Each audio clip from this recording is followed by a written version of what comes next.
Greetings, everyone. I'm going to be helping out in Columbia tonight. I see some familiar faces. Hope everyone's doing good.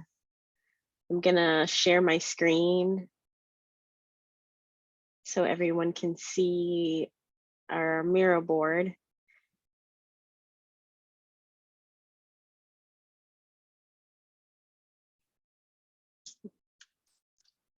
But based off of our last part of our presentation, are really just wanting to process those questions and think about the community input that we've received this week. We want to know from you all what might have reinforced what you already have been thinking, or what is new information that you might have heard or saw based off of the community sessions that happened this week.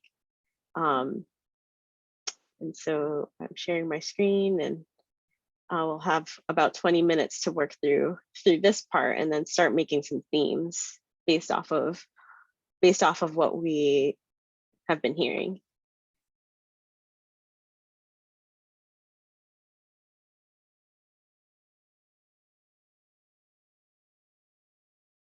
Thank you, Michael, for participating.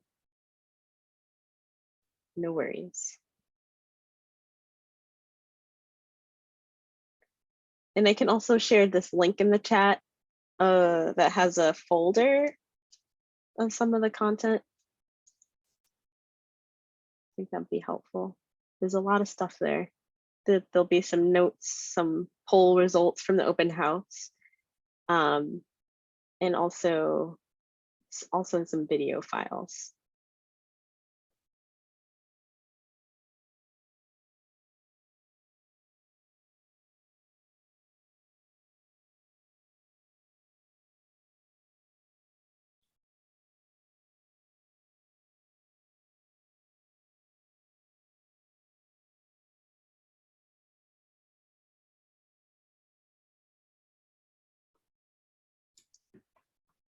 So I know we had you can start maybe with the open house piece and think about some of the other groups. If that maybe helps to start there. But if there might be anything that came up from the open house that about the proposals that affirmed something that you thought already. What came up for folks?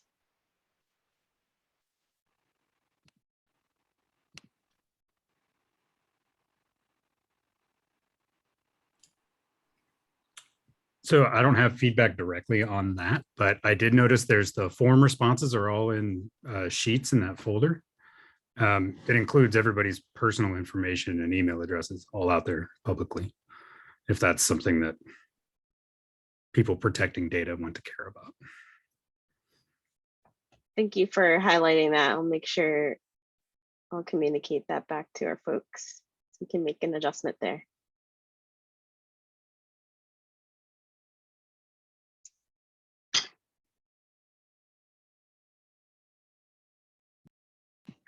So I haven't had a lot of time to go through the notes, but I did attend the general community meeting, as well as one at Hofsford, the school that my kids attend. And so like one of the things that really stood out at the general meeting was that there was a lot of focus coming in the questions from the community about the decision to limit this the Guiding Coalition's work to outer Southeast, particularly noticing that the inner Southeast schools that are not involved in this process are typically the higher SES schools in our region. So that I felt like that was a question that was answered by staff in terms of the scope of this, the SEGC that was given by the board, but in reading the room at that meeting, it felt like the heart of that issue was not really addressed in terms of the acknowledgement that yes, this means that all of the disruption is happening for our outer southeast schools that serve a higher percentage of underserved students, that the sense that some of our more affluent schools in inner southeast are being sort of protected from disruption at this time. And so I thought that was, you know, I know that that's an issue that we've discussed in the SEGC that feels like it hasn't been really addressed adequately with the community in terms of just sort of not just why we're focused on where we are, but like what the results are for Southeast and what that really means for our region as a whole.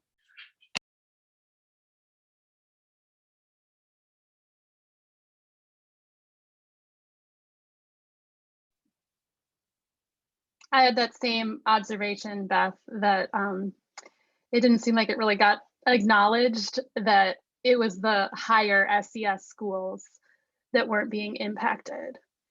And I kept wondering to myself, are we really supposed to believe that it's just a coincidence that those are the higher SES schools?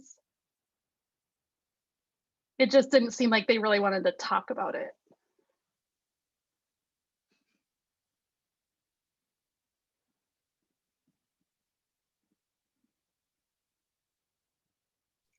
Sure, raise hand or just go ahead and talk. Yeah, I also want to back up what both Beth and Ellie said. I also got a lot of feedback locally as well about how a big concern and generally a dissatisfaction with the answers about why the inner southeast, the higher SES schools were not being affected and left out. It seemed like it was kind of I think this dissatisfaction the answer kept referring to some kind of mandate, but I think the board members even specifically said that, you know, those mandates can change. And then I also want to add with the Mandarin out focus group, Shanice was there, so thank you for being part of that. That was awesome. There was a lot of concern too from that group about why during the board meetings, it seems like the PPS staff were downplaying C, you know, just like the language around it, proposal C, that they felt like it wasn't being given a chance. And so that's kind of one of the big things I heard in the groups I attended. Thanks.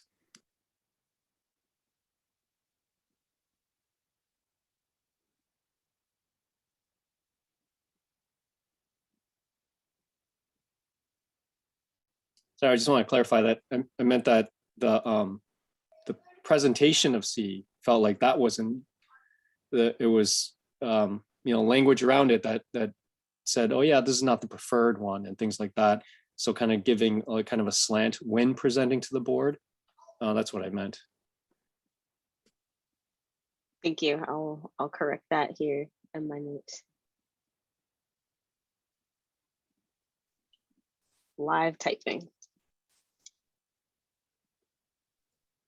I'm right here taking notes for you, Shanice, so don't feel like you have to capture it all. And everyone, please feel free. You can access the mural board and make sure that everything's being captured accurately for you, and add your own notes if you feel so. Why, yes, we have a note taker. Thank you for the reminder. Yep. And thank you folks for sharing already. And it's clear that that there's a theme that higher SES schools are not as impacted, and we need to follow up on what that might mean for our proposals and the goals that we're trying to accomplish.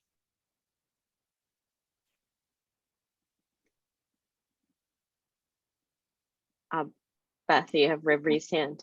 Yeah, I don't want to take over the airwaves, so please, if I've already talked, so if anyone else has something else to say, I'll totally wait. I just wanted to follow up on what Eddie just said about feeling like proposal C was not was given short shrift. And I mean, at risk of sounding biased and beating the same drum, C2 wasn't even talked about. My principal didn't even know when I was at the Hosford meeting, didn't even know it existed. It wasn't included in any of even in the SEGC materials or any of the focus groups or so that option wasn't even presented at all.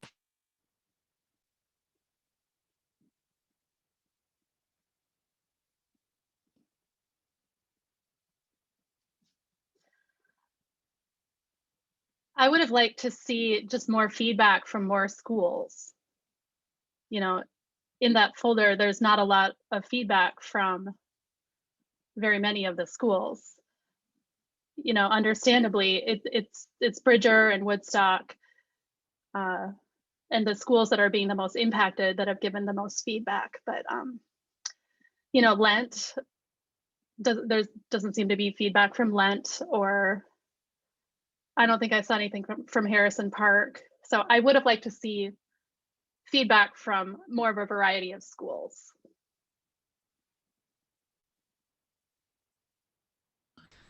And I'll just mention at Harrison Park is that, you know, last year, and, you know, we did a lot of communicating. We had a lot of involvement from parents. And at this point, our parents have kind of just, they've said what they wanted to say. And I'm not sure if they're just kind of like, let's sit back and wait to see until the decision, or there's more of a concrete decision made, because they kind of feel like that's when their voices need to be heard. But right now, a lot of them feel that it's just kind of a lot of talk.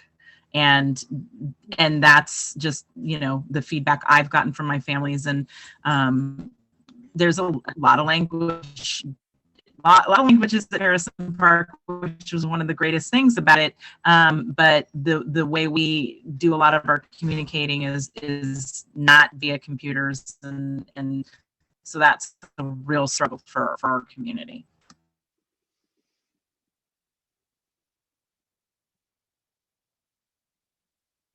Yeah, there might be some fatigue, especially since this is the second year of this process as well. And you know, we can, you know, think about our next steps when we revisit, you know, who is missing. Also the information we already have from families who've lifted up their voices with us. And so, yes, thank you for highlighting that. And it's like the holidays, right?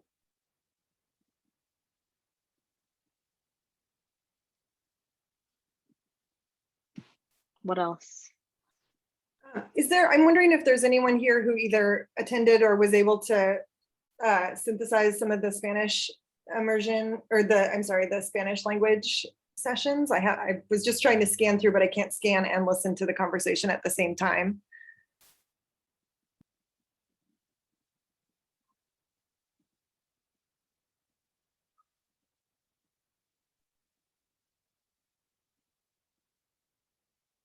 I know I was able to debrief with folks about that session who were able to facilitate and support it. And I think families, a theme that we heard was that families are really in favor of Proposal C, and are really wanting to minimize a disruption to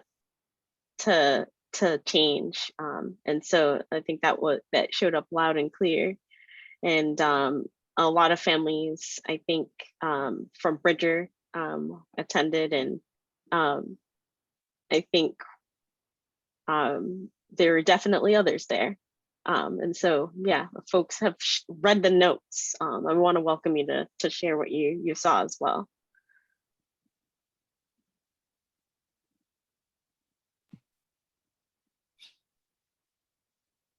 I'm particularly wondering, because this came up in the Hosford meeting, which was mostly attended by DLI parents. And so, Eddie, I'd be interested in your feedback on this piece too, is that questions about a robust middle school program, if it's divided into 2 different middle schools, and some real interest in figuring out a way to bring the middle school strands of a language together at at one middle school. And Okay, that makes sense. I was like, Yeah. I had the timer on and everything. Okay.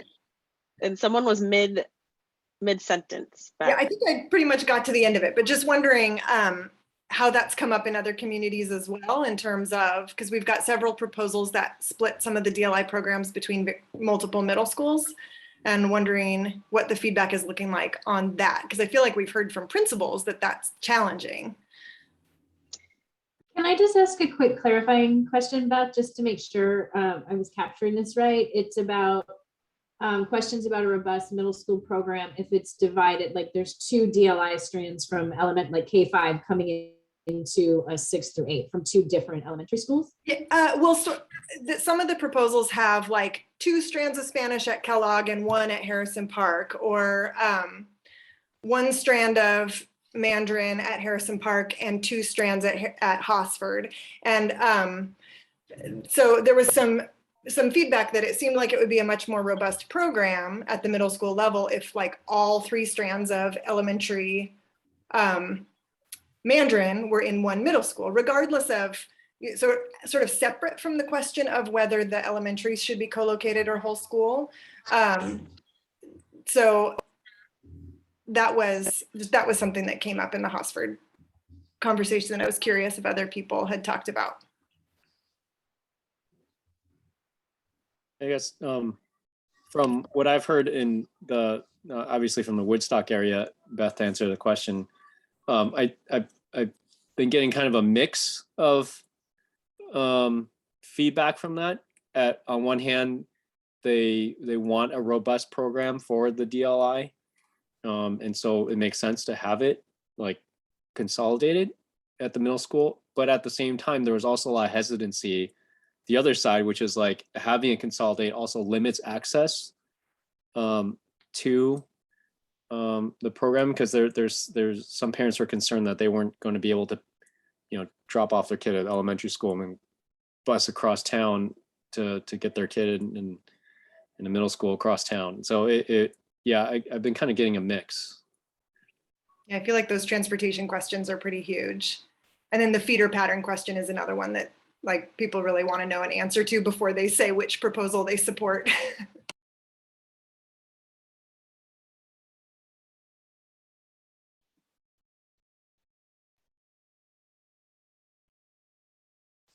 So the theming part might be easy, but we have a couple minutes left until we transition to thinking about these themes.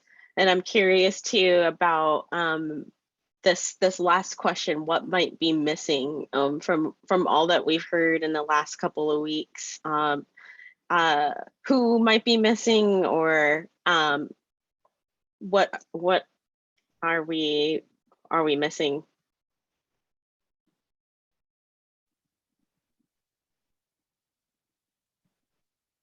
Josh. I think I'd want to say like, maybe not necessarily who we're missing as much as who we're not listening to. The people who have said throughout all of these community meetings that they want a safe and equitable school near their house.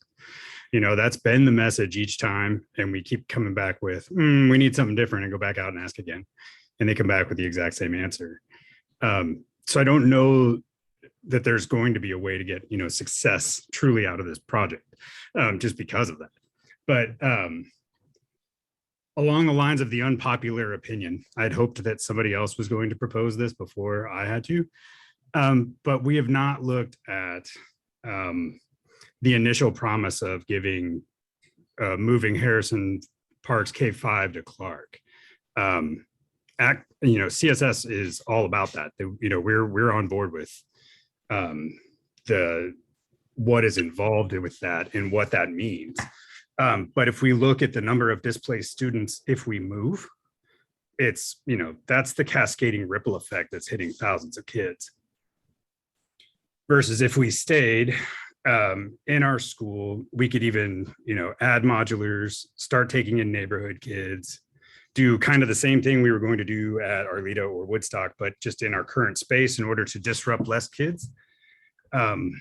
I think it might be something we need to look at. I understand that there have been, promises and things, and I know that we want to do everything we can for the Harrison Park community. And this, I think, is part of that, of like the, limiting disruption. So that's my unpopular opinion. Yeah, thanks for, that posing that as an option for us to wrestle with, what it could look like to think of the Clark Building and Creative Science to be that home for students as well. Can we make sure that we're not recording the note as CSS once?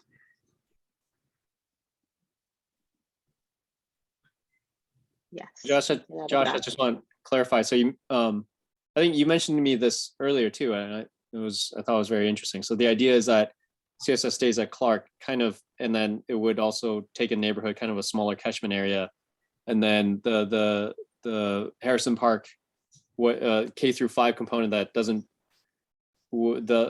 obviously can't take all of them into Clark. So then the ones that are more, I guess, farther from Clark would go to separate, or I guess the other elementary schools are closer to bolstering those other programs as well, adding more to a Bridger neighborhood catchment. Yeah, I mean, it was something early on in phase 1 that we had talked about. And then we didn't really talk about it anymore after that. And so it was just like something that was still in the back of our mind. There is the concern about crossing a major street to Bridger when you're going across, was it Powell right there? But, working with safe routes, we could help try to make, I think almost every one of our streets is getting busy now. And so it's going to be hard to avoid these high traffic areas. But, that said, I want to be able to do this as equitably as possible. And that's why I don't want it to be CSS once. It's more of, if you look at the numbers, the least impacted students is if we just if CSS stays in the building that they're in. But anyhow,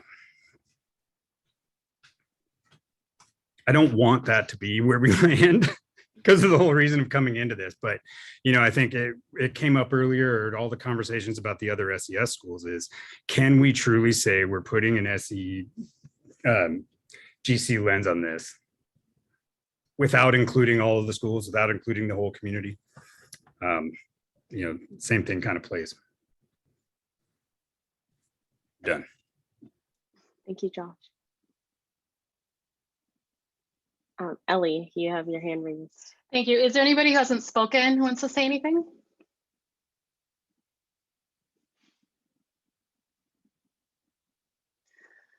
Well, I would like to hear more feedback from neighborhood program parents at the DLI schools, because the DLI voices have been so loud at, giving us their feedback. And I think also at their schools, that the popular opinion there has been, we want co-located DLI schools and we want our schools to stay the same. So I wonder if some of the neighborhood parents are just kind of following that because it's the popular opinion, and maybe they don't feel comfortable saying that maybe their school would be better without the DLI program. Yeah, I don't know. Yeah. Perspectives of neighborhood school families and students. Are they in the same place? What do they think? Well, especially if they are aware at all that there's some data that we're hearing about that says that maybe it's not best for the neighborhood kids to have a DLI program at their school.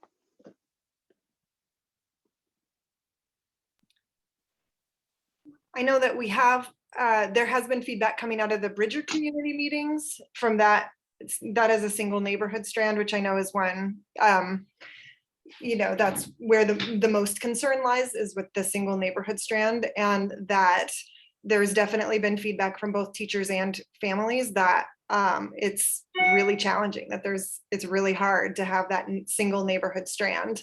And I don't know, I do feel like that in terms of neighborhood families at the other so the other DLI programs would be at Harrison Park, Woodstock, and Atkinson and Lent, that I haven't heard as much from the neighborhood families. I think Bridger's sort of the one where I've gotten that feedback.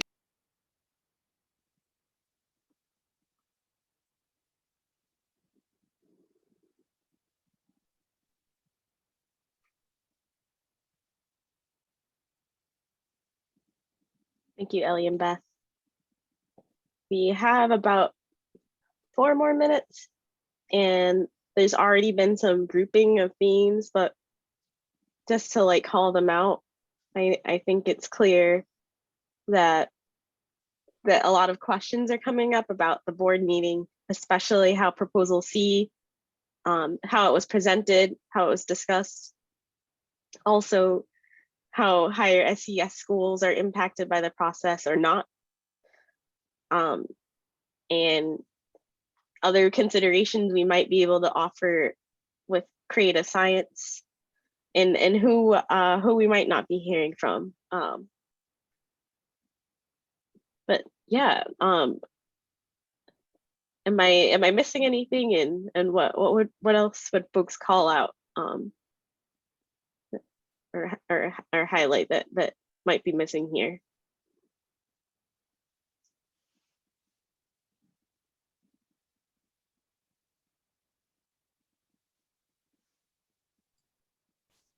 I think no matter what, we have to get CSS out of the way. We cannot, I mean, since day one, we've been in here talking about what we're going to do with CSS, and we've not been able to get further on anything else. And so, you know, whatever that is, if it's from the board saying, all right, or educators or whoever it is that puts the stake in the ground and says, this is our now unmovable object, we can at least coalesce around whatever that decision is. So I think we have to lean back on staff and the board to say, you got to put a stake in the ground here. Because every week it's tough. You know, all the communities are wondering, you know, where is CSS going to land? And that, you know, upsets all of them, you know, while they're standing there waiting. And then, you know, we're waiting, trying to figure out, you know, who we need to reach out to try to, you know, mend the bridge that it's, you know, PPS is burning with just announcements. So I think whatever we can do to get that done would really help our whole movement here.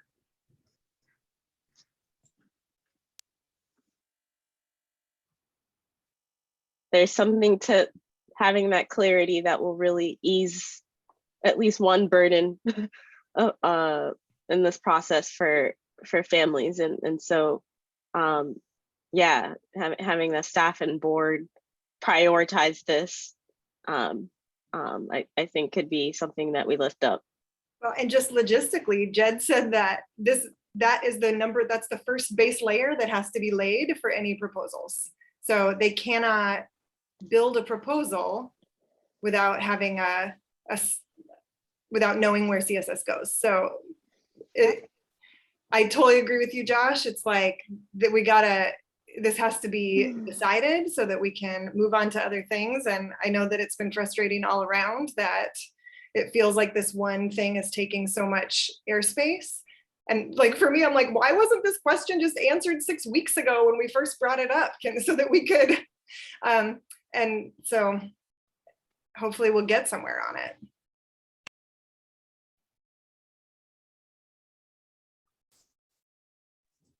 And I'll At the just end speak of a phase little one, bit. I was going to say, at the end of phase one, we said our ideal was that we would have a building identified, you know, in phase two, before phase two started. And that way it was already something that we could work around. See that.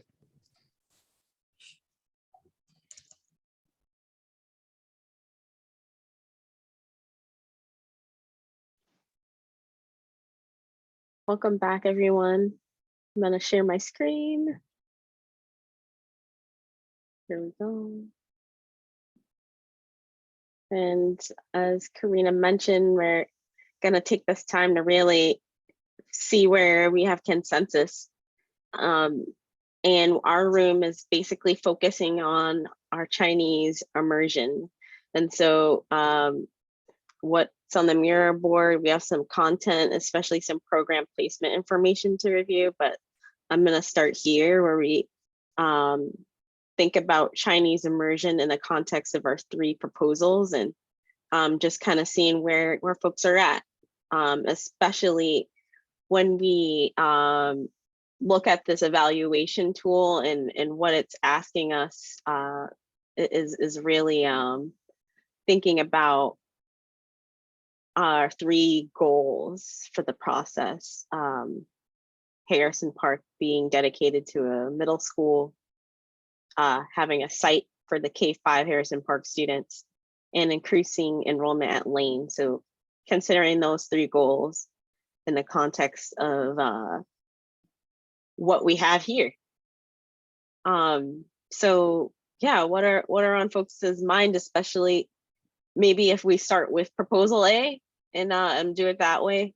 But we're seeing in proposal A, there is a whole school model focus where Harrison Park hosts Chinese dual language immersion and Spanish dual language immersion, Harrison Park Middle School.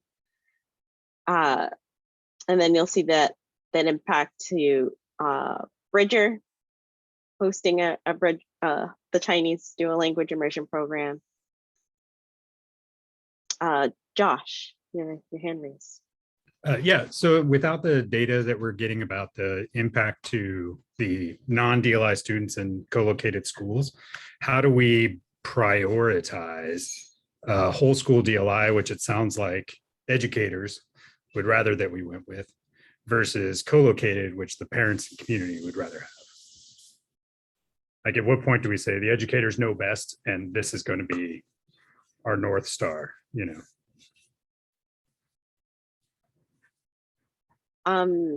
And thank you for raising that, Josh. And I think that data will be important to have, and as we contend with thinking about whether these goals are being met here. And I'm not actually sure if some of this is addressed in the bottom here of our Miro board section. There's some details around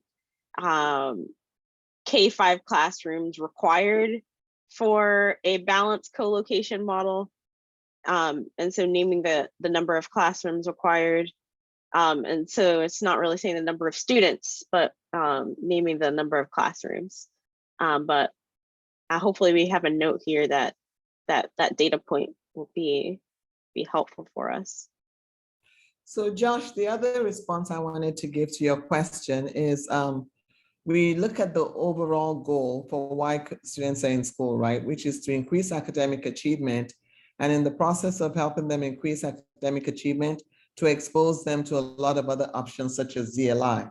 So if we're at a point where the DLI program is not providing the academic supports for the students and the teachers, and the program is weak, I think that's when the district steps in to say it's not really accomplishing its goal in the configuration in which it is. However, we still want to be able to provide that option to families. Hence, our next best approach would be to try the whole school DLI so we can concentrate our resources and our supports to enable the program flourish. Thank you for that. Sure.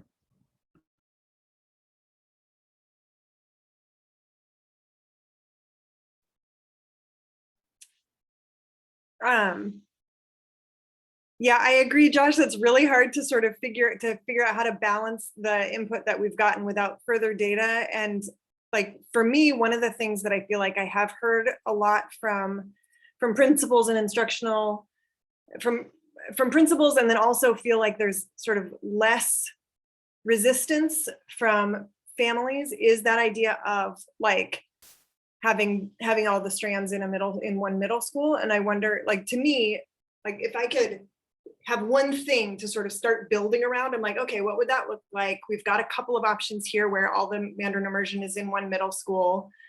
Then sort of, I always like to have multiple things to think about. So like I would say, okay, well, what would that look like with a co-located as compared to what would that look like with a whole school DLI at the K-5 level? Just to talk through my thought process there. And if we were to have an all school, or I mean, a middle school where all the Mandarin DLI was in one location, could we also, does that also leave space for all Spanish DLI to be in a single middle school as well? That is actually more ideal for the middle school environment, because then they can concentrate their resources, supports, teachers, and schedules. The challenge for middle schools is when they have more than one language to focus on, then it becomes, because middle schools, like all other schools, are staffed according to the number of students, right? So but the more programs you have, the more you have to pass the you have to pass the individuals and the teachers that you're given to meet all the different needs. So that's why sometimes you would have high classes somewhere and lower classes elsewhere, just because there's an imbalance in the programs and how the numbers are distributed or fall. Yeah, so like to me, that's a big hesitancy around proposal C, even though I know that the K-5 elements of proposal C has been a lot more appealing to DLI families from what we've heard. So I don't know if we could take pieces of both to play around with. I am sure we can.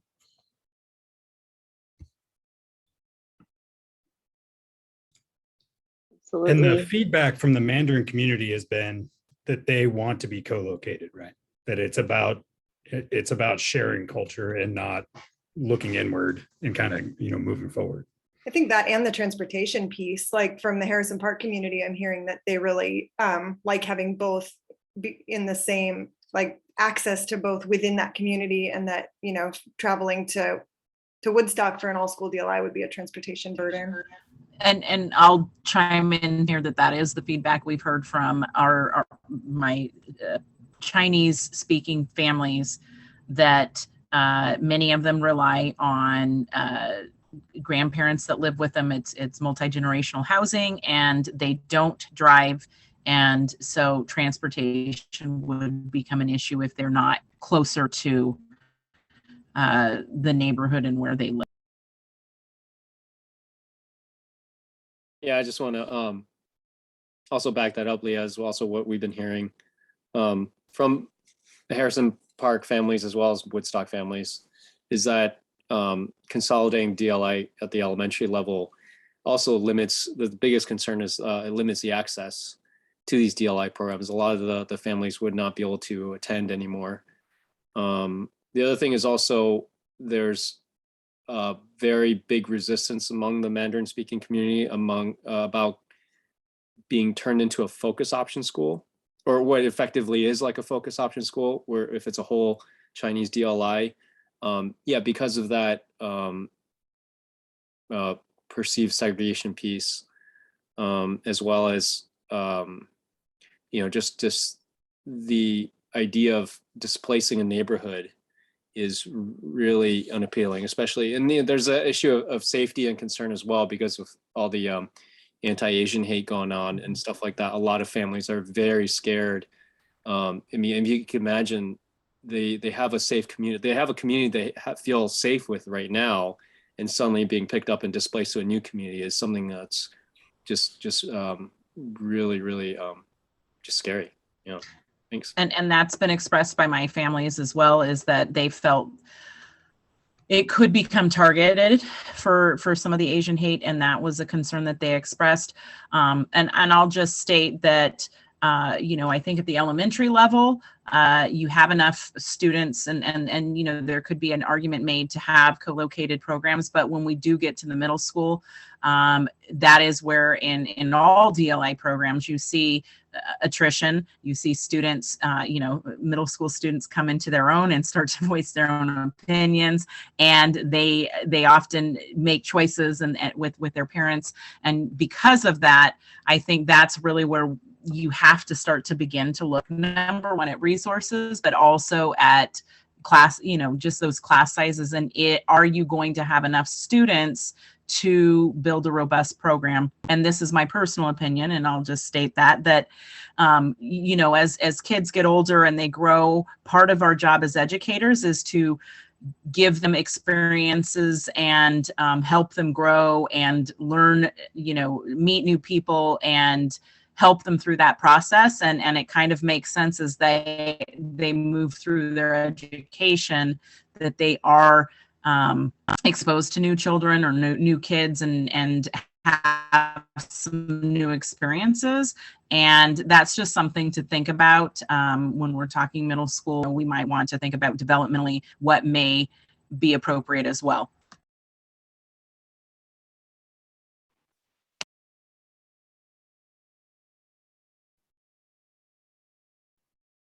Yeah, that's going to be important for us to keep in mind. And I was at a Cantonese session last night, and folks were saying, having a whole school model, what does that mean if something happens to us? The PPS would have to stand up for us.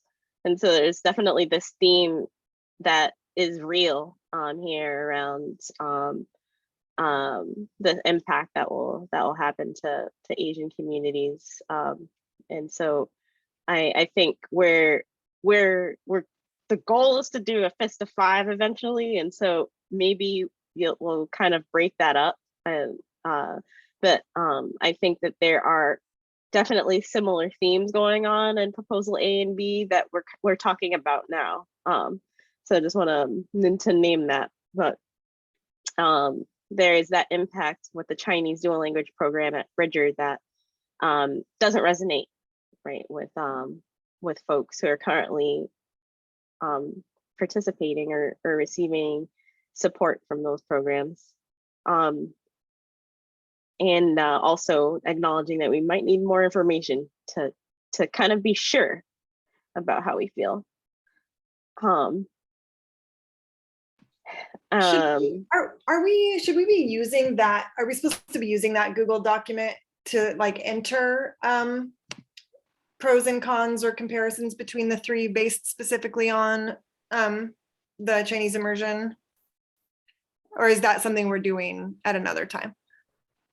I think they expect you to enter some information. Like right now during the, okay. Yeah, as the note taker, it was if you all feel like entering it on your own, go ahead. And then if we want to talk about pros and cons, just capture it like we normally do. Okay, thank you. Mhm. And are we doing it on the spreadsheet one or on this, on the?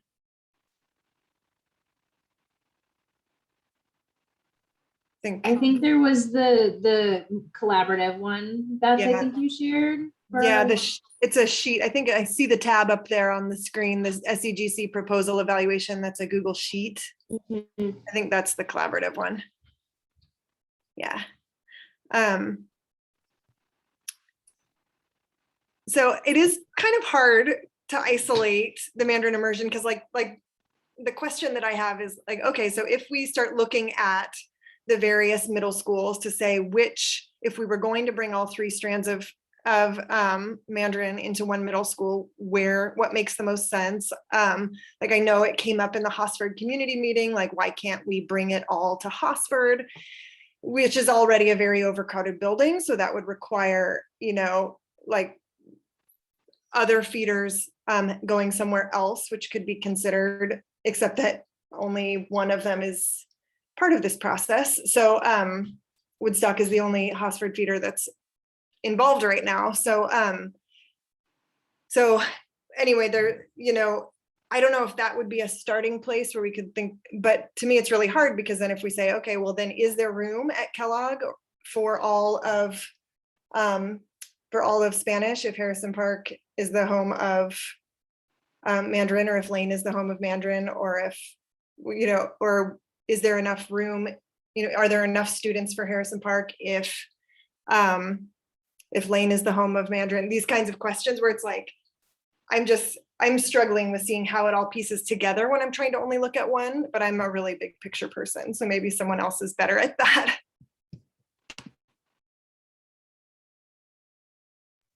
I think Michael mentioned about, reminded us that Lane already has a Russian DLI, so moving Mandarin program there would mean there'd be 2 DLI programs again in one middle school. Is that like how big of an issue? Yeah, I guess that's just something to consider as well. Yeah, thank you. I'd like to know about that too. Eddie, that would be a big issue because Lane gets its kids from Kelly Elementary School. And with that program, what happens is as they progress through the elementary grade levels, the numbers, there's some attrition. And then by the time they get to 5th grade, most of them choose not to go on to Lane. So Lane has a very small group of kids. I almost want to say the program is non-existent, just because it is so small. But yes, that's the issue with Russian language at Lane.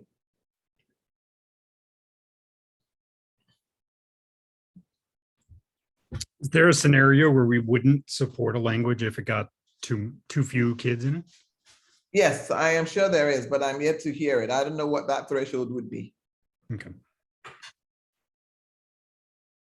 So, I mean, for me, hearing that, it makes me think, okay, well, let's look at what it would look like with Harrison Park as the starting point, which I think that's in proposal A, but there's a lot of other things in proposal A that I struggle with. So I don't know. I mean, in A, Harrison Park is hosting 2 DLI. Right, that's right. It's got like a little bit of Spanish and all of Mandarin, is that right? Yes, right.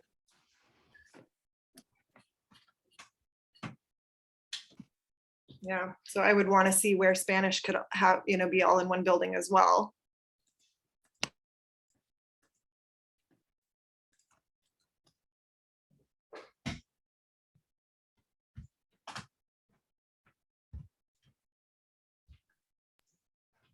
I'll just note, Beth, that I think we have looked at that, and I don't want to, I mean, we've looked at a number of things, so I don't take this as the gospel, but I do think that the Spanish DLI program is the most populated. So there was the thought of, could a school still maintain neighborhood attendance as well? So that may be something to look at that I can capture. Like, I'm thinking back to, I think, something we had looked at where it was like, there may not be enough of one neighborhood strand, and then every other thing would be Spanish DLI. right. So like if Spanish was at Harrison Park, for example, that it would be out of balance with the number of neighborhood students that were attending. Yeah, because I think one of the guidelines is to also try to at least have 2 strands of neighborhood program. So there would be room in Harrison Park because it would be, isn't it like 4 strands of Spanish that are coming in? So likely at the middle school, that would be 4 to maybe even only 3. And then you'd have to look at then where the where they come from is the question, but there's definitely room in the building for more than 1 strand of neighborhood. At a middle school level. Right. And Kellogg is interesting. Like, I know that's where Spanish, I know we're not the Spanish immersion room, but that's where they are now. And they've expressed that they want to stay there, but at the same time, that building is just so much more, like, has neighborhoods on all sides of it. Like, there's plenty of options for neighborhood attendance there, and it makes it really hard to have so much Spanish immersion in that building then.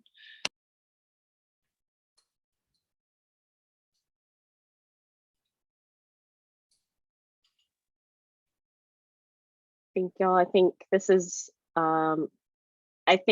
really clear that there's a co-located dual language immersion model kind of represented in proposal A that seems like it might not be a preferred option, and also there could be some limited access here to elementary school at the elementary school level as well to dual language programs, and so just kind of highlighting that about proposal A, and thank you, Jenny, for capturing it all. I know all of our groups are sort of working through this content now, and we'll be able to translate this back into the tool. So appreciate folks taking the time to work through that as well. And I think it's okay maybe if you're not necessarily in a space where you're sure about where you're at with this. I think that I'm hearing there are things that don't work about A, but we might talk about B more specifically after maybe getting a temperature check, fist of 5, basically, from folks using the chat, with 5 representing that you might think that proposal A works and resonates with these goals that we have around Harrison Park needing a middle school, Lane having boosted enrollment, and having that 3rd layer around a site for Harrison Park K-5 students. But those are the 3 things you want to keep in mind as we're thinking if proposal A works or not. But I think we might know based off of discussion. But yeah, I would invite folks to use the chat and type in the 0 being I'm not feeling it at all, or 5 you think it does work, to share where you're at with proposal A.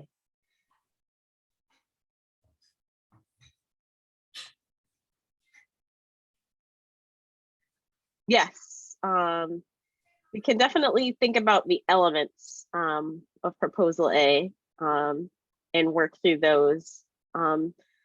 And where I think on the top of this sheet here, I'm going to zoom in and change my zoom setting so I can actually see it. But there's essentially a middle school impact and an elementary school impact, where we're thinking about a whole school model overall for both of those. And so for the middle school impact of proposal A, we have Harrison Park basically hosting 2 dual language programs. What do folks feel? How do folks feel about that?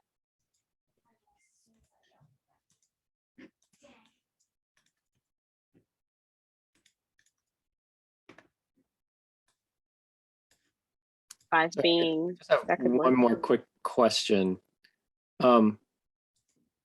With proposal A, Harrison Park hosting Spanish and Mandarin DLI, well, that doesn't sound ideal, but it also looks like the neighborhood program is shrinks by half or more than half. It's like 250 neighborhood kids versus in proposal B, there's over 550 or something like that.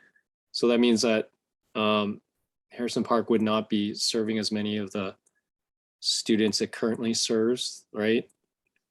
We have currently about 200 middle schoolers. Okay. And they would all be able to go to Harrison Park in proposal A? Mhm. Okay. I mean, just for a point of clarification, we have 200 currently. Yeah, Okay. 6th, 7th, and 8th graders. Cool. Thank you. And just as a reminder, at the elementary level, that would be Lent is the whole Spanish DLI, and Bridger is the whole school Chinese DLI. Thinking about like the whole picture of, we're talking about the elementary and the middle school levels here. So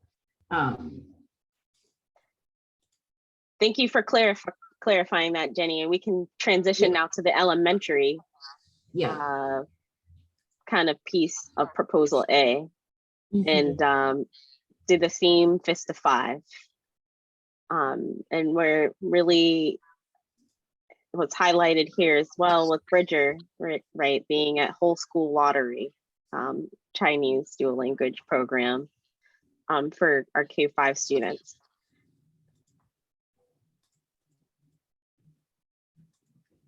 Can we clarify, we're only supposed to be thinking about the Chinese DLI portion of this proposal?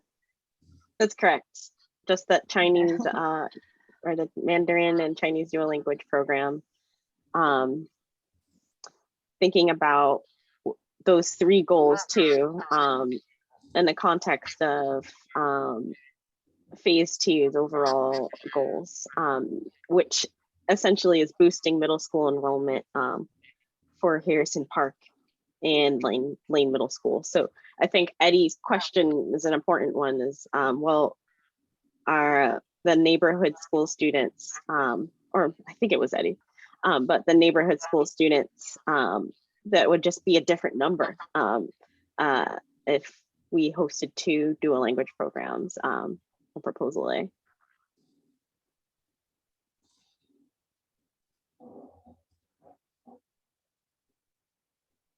I think it makes a lot more sense to see co-located groups rather than 2 programs under one, 2 DLI programs under one roof.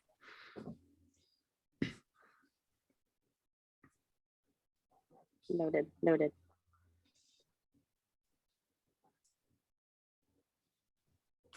And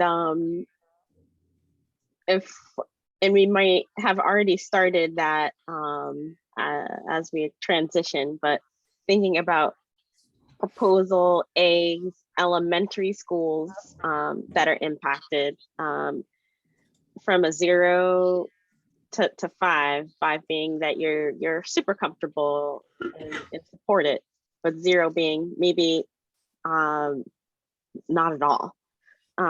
With the Bridger hosting that Chinese dual language immersion program.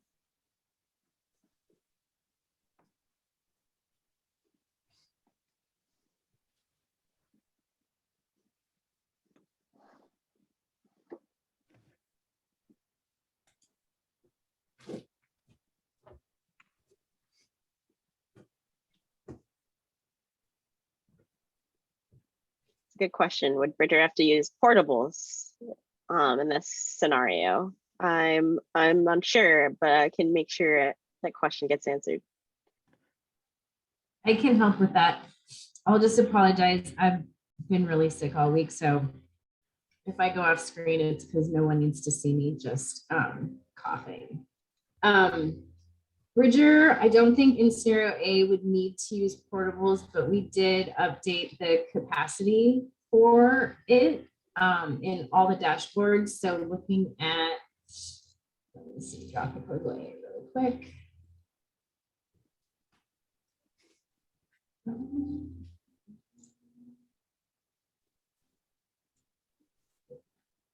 So there's 4 good modulars that are new that we've talked to the facility folks about, so that they could be in play if necessary for Bridger. So we've updated that capacity information in all the summary dashboards and tables. I don't think they would have to be used under A. Where it would really come into play is in C. So for A and B, everything was like enrollment was fine when we were looking at it without the capacity of the modulars. C would require use of modulars. So this worksheet that was just sent out, it says that for a 3-strand K5 DLI, it needs 21 classrooms, so that looks like it would require portables at Bridger. The good ones though, right? Because there's 19, not including the 4 good ones. Right.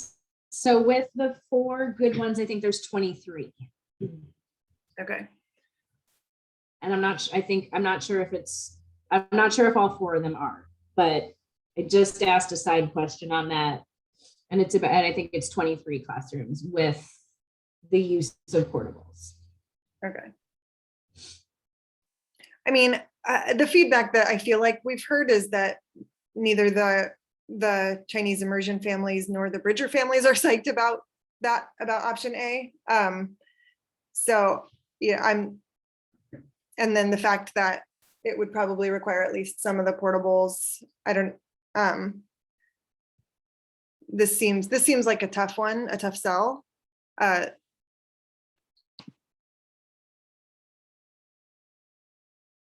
Yeah, it does.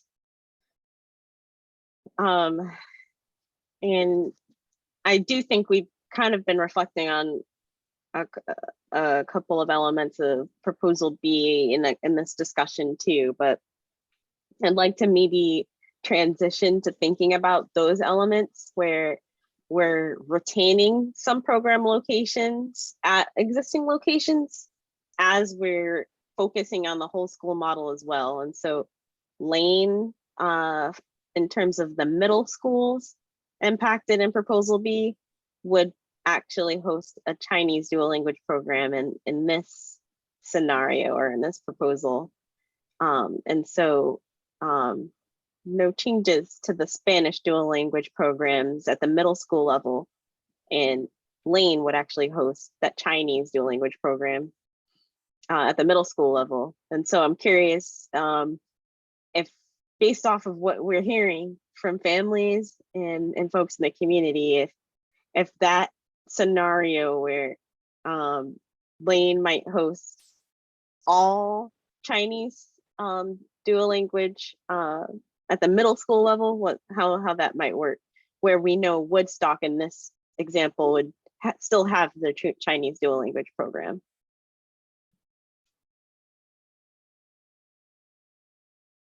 Oh, and there's a question in the chat around growing strands in the future. And my assumption is yes, I don't know the exact number. Maybe I could get somebody to come in here and address that question.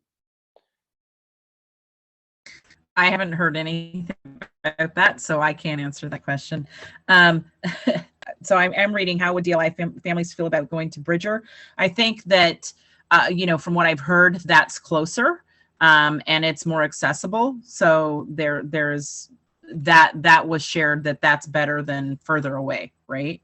One thing I'll point out just about Lane, in, again, my opinion, is it seems to be somewhat of a compromise for both the Harrison Park and the Woodstock community, because it's kind of in the middle in a sense.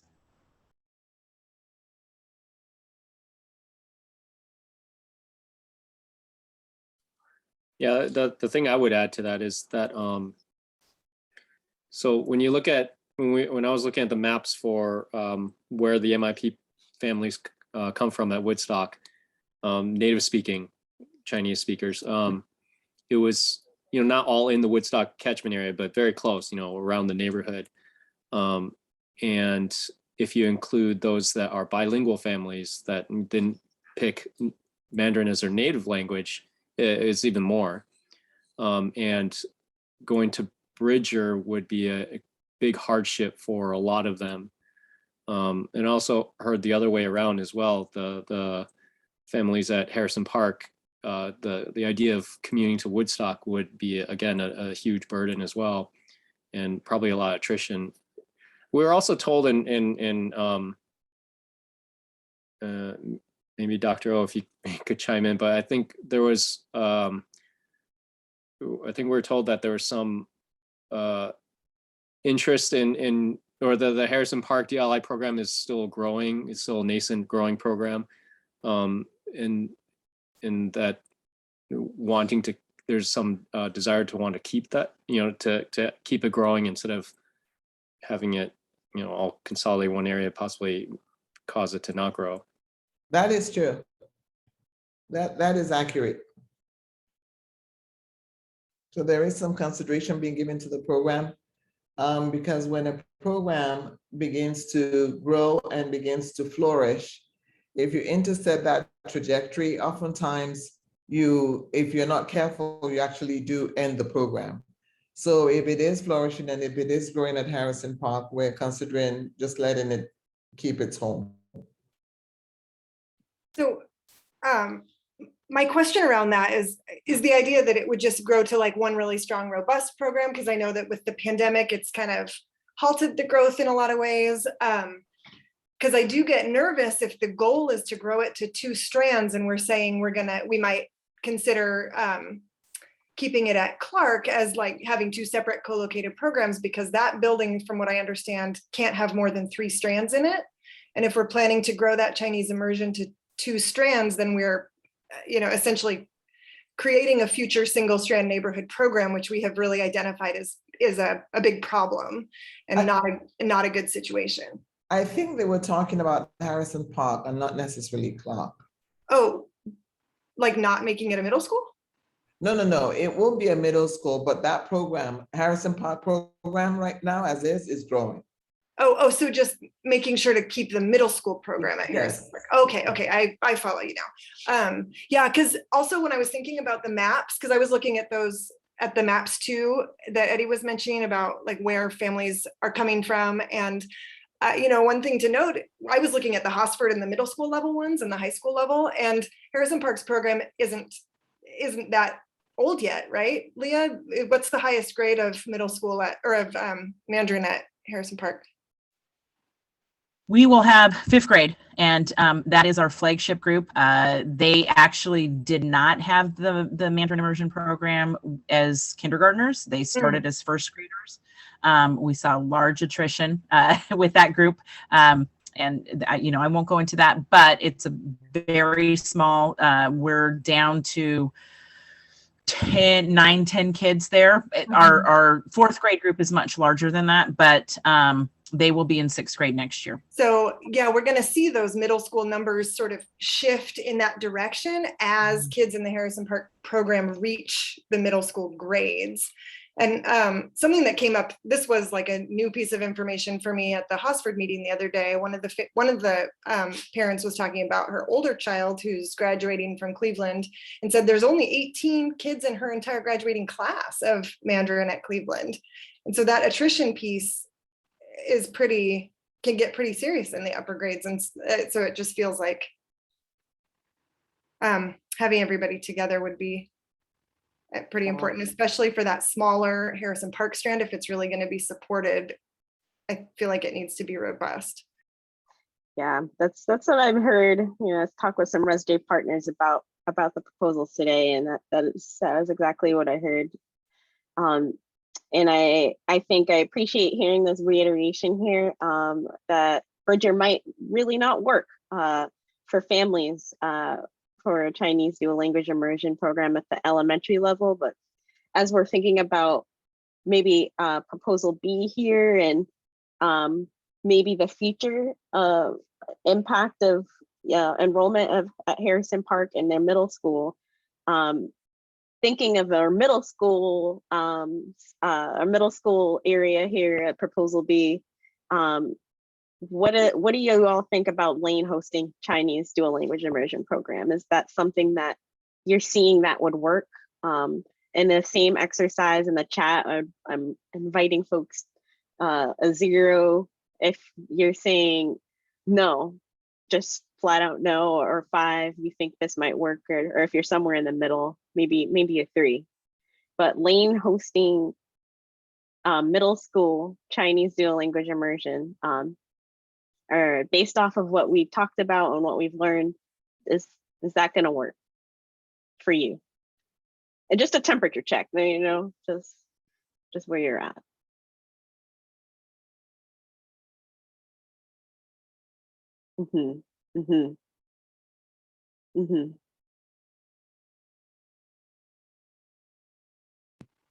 See some 3s. And we are to assume that Lane will have one strand of Russian immersion at the same time. Yeah, what a important clarifying question. I'm pretty sure that's a yes. I'm curious from Michael to know, like, I know that a single strand of a DLI program is a challenge regardless, that having that small strand. And like, so what's the degree of like how much harder is it to have a small and a robust program? Is the small program going to be sort of an equal challenge regardless, or does it add sort of a degree of difficulty when you have that second program there as well?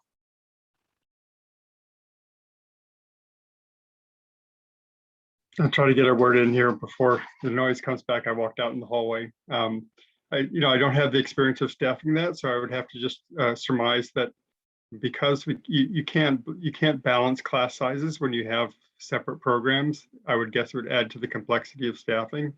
And I think that if we don't find efficiencies like combining grade levels in a single strand in a classroom, it tends to increase the the class sizes for the neighborhood program and make it harder to offer a more diverse program for neighborhood kids. So I would guess it would complicate staffing resources. Thank you. Yeah, I was just going to say, I mean, the issues seem to be the same as Harrison Park hosting 2 DLIs. Yeah, concerns I've been hearing also from the community is also being separated.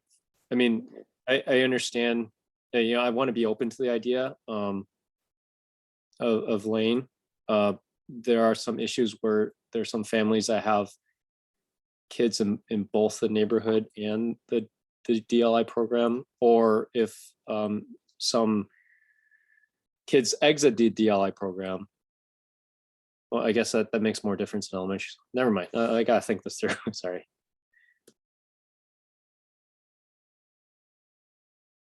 Eddie, maybe part of the I can offer a clarification that I think we're close to 50% out of in-district transfer into our program. So there's less chance that they would have kids in both neighborhood and Russian DLI because many of those kids are coming from outside of PPS. And that's often where we see the attrition is those students going back to their home districts rather than continuing in PPS. Oh yeah. I meant like, I mean, obviously it changes because in proposal B, Woodstock is a whole school DLI, but currently there's some families that have a kid in the DLI program and a kid in the neighborhood program. So that means one kid would go off to Hosford and the other kid would go off to Lane. And that, that kind of logistical issue. But anyways, this is all too kind of out there right now to figure out specifics like that for me. Sorry, thanks. Yeah.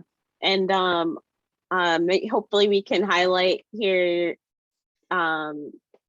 Jenny, and some of these questions that are coming up in the chat too around the neighborhood, Woodstock's neighborhood students. Are they feeding to Lane in proposal B? I think that could potentially make an impact on where folks land. And so that you can make sure we get that addressed. And I'll also, I'll ask some folks in my little group chat too.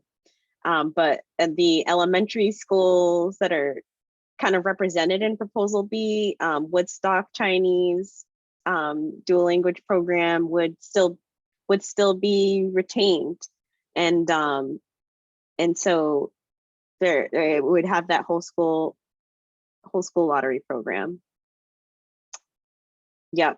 So thank you, Michael, for clarifying that piece. Oh, yeah, right. Because the neighborhood students would no longer be attending Woodstock. They would be assigned to a different school. Got it.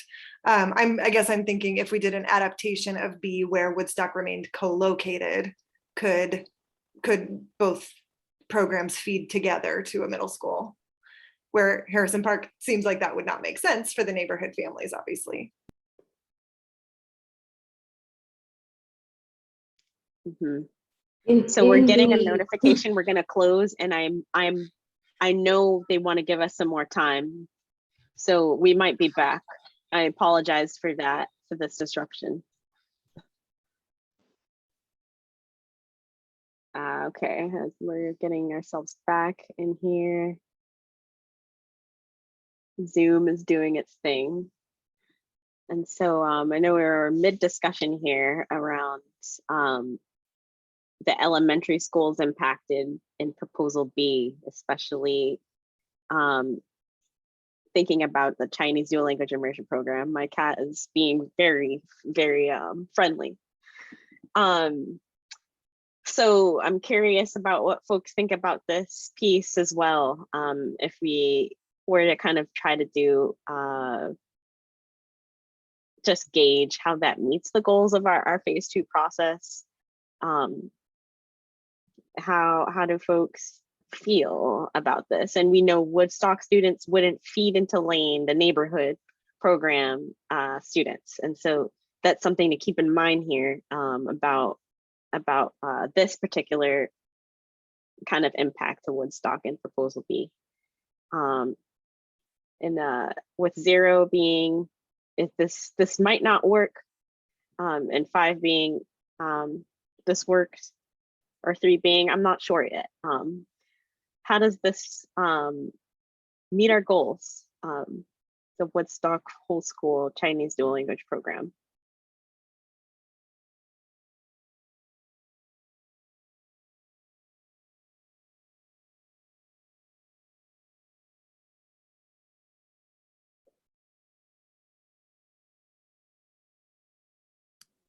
You want us to comment on the Lane portion or just the Woodstock Elementary portion? I just want to clarify.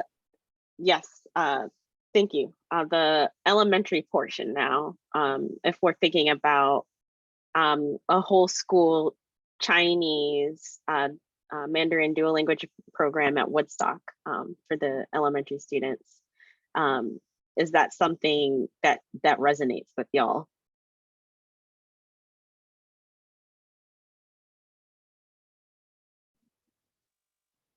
I'm seeing some ones and zeros, and I do know that the impact of neighborhood school students is important. And so, yes, we're not warm at all. So we're noting that.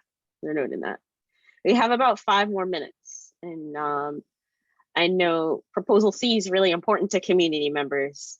And it represents that co-located model. There are issues that are being called out with proposal C as well.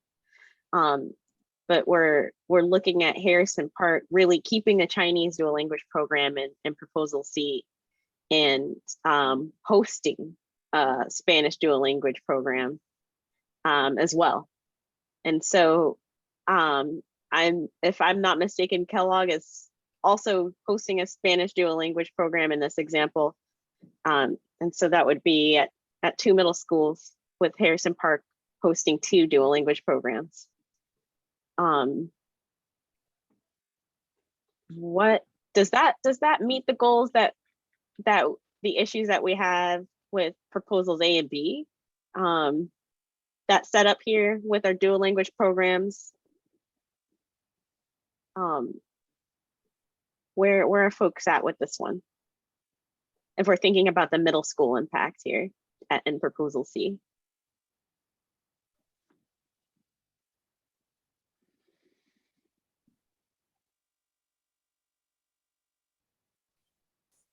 Well, I don't like it. I said that already. I feel like this is maybe the most challenging middle school situation, where you've got 2 small. So not only do you have small DLI programs at Harrison Park, but you have 2 of them in there. And then you also have a separate small DLI Spanish program at Kellogg. And then you also have a separate small DLI program at Hosford that remains overcrowded. Like, it just feels like a mess in terms of middle school in this proposal to me.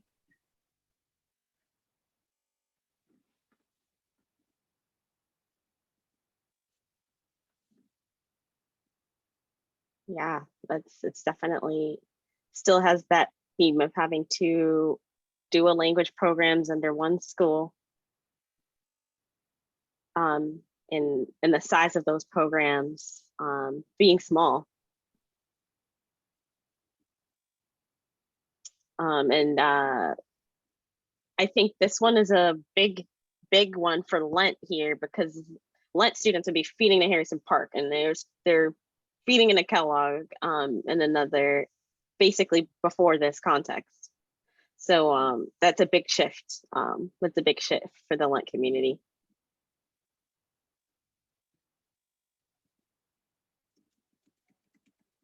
I don't know if you're open to sharing, Carmen, a bit about how you ranked this one, and is that potentially the impact? Because I know that's what I'm seeing is significant for Lent in this for middle schools in this example, where Lent would have been feeding to Kellogg, but is feeding to Harrison Park in this proposal C. Well, like I said, I mentioned it to my son because I have a 6th grader. I have a son who went all the way through the K8 at Lent. and he's at McDaniel now. And I also have my son who's a 6th grader. And when I told him that there's a possibility of him moving schools, he was not happy. So to me, it makes, because I know my students and the changes that we have had throughout the last couple of years, I feel like it makes my heart sad to think that they got this opportunity to experience this new building and these new everything, and then sending them back to a school that looks almost like Lent. I mean, the whole front part of Harrison Park looks exactly like Lent, like the main hallway. So It looks exactly like Lent. Oh my does. goodness.